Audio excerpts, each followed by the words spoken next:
Hi everyone, আসসালামু আলাইকুম। কী অবস্থা সবার? আশা করছি সবাই ভালো আছেন, সুস্থ আছেন। আজ আপনাদের সঙ্গে একটা নতুন ভিডিও শেয়ার করতে যাচ্ছি। তো ভিডিওটা প্রথম থেকে শেষ পর্যন্ত দেখতে থাকুন। আজকে একটু সকাল সকালই বাজারে গেছিলাম। বাজারে বলতে একটু মাংস কিনতে গেছিলাম।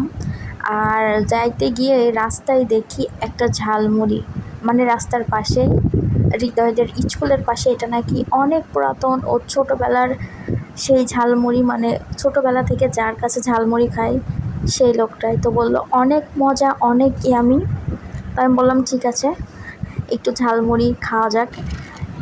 সকাল সকাল কিন্তু কোনো খাবার খেয়েছিলাম না, খালি পেটেই। আসলে এই ঝালমুড়িটা অনেক মজা, মানে এর যে মশলাটা দিয়ে ঝালমুড়ি মাখায় এটা যে এত মজা ছিল, খুবই মজা ছিল, অনেক মজা পেয়েছি। আর এই তো বাজারে চলে গেলাম মাংস কিনতে। আমরা শুধু আজকে মাংসই কিনবো।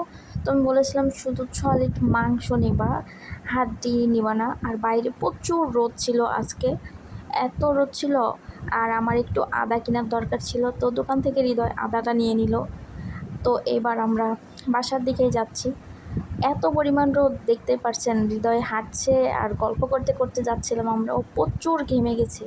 তো এই তো বাসায় চলে এসেছি। বাসায় চলে এসে আজকে আমাদের যে কাজ করে দেয়, বাটা বুটি করে দেয়, ও নাই, এই জন্য আমি ক্লিন করে নিয়েছি। তো এই তো আমি মাংসগুলো দেখছিলাম যে মাংসগুলো ঠিকঠাক আছে কিনা, না কাটা লাগবে। আর দেখছি এর মধ্যে এক পিস কলিজা দিছে, আজকে বেশি কলিজা নাই। তো আমি মাটির চুলাতে আজকে রান্না করব, গরুর মাংসটা মাটির চুলাতে রান্না করব। তো আমি প্রথমে পেঁয়াজ দিয়ে একটু পেঁয়াজটা ভাজা করে নিয়েছি লালচে করে, এরপর মাংসগুলো দিয়ে দিচ্ছি। মাটির চুলাতে কিন্তু রান্না করে খাওয়ার মজাটাই আলাদা। সব মশলাগুলো আমি এক এক করে দিয়ে দিয়েছি, ব্লেন্ড করা মশলাগুলো দিয়েছি। শুকনো মরিচের গুঁড়া, হলুদের গুঁড়া, লবণ, জিরা, লবঙ্গ দিয়েছি, কাঁচামরিচও কিছুটা দিয়ে দিয়েছি। কাঁচামরিচ দিলে অনেক ভালো লাগে। এবার আমি পানি অ্যাড করেছি, আর পানি দেওয়ার পর এটা কষানোর জন্য ঢাকা দিয়ে দিয়েছি। গরুর মাংস কিন্তু কষানো অনেক টেস্টি, কষানো মাংসটা অনেক টেস্টি হয়। আর আজকে আমি মাংসের মধ্যে আলু দিব।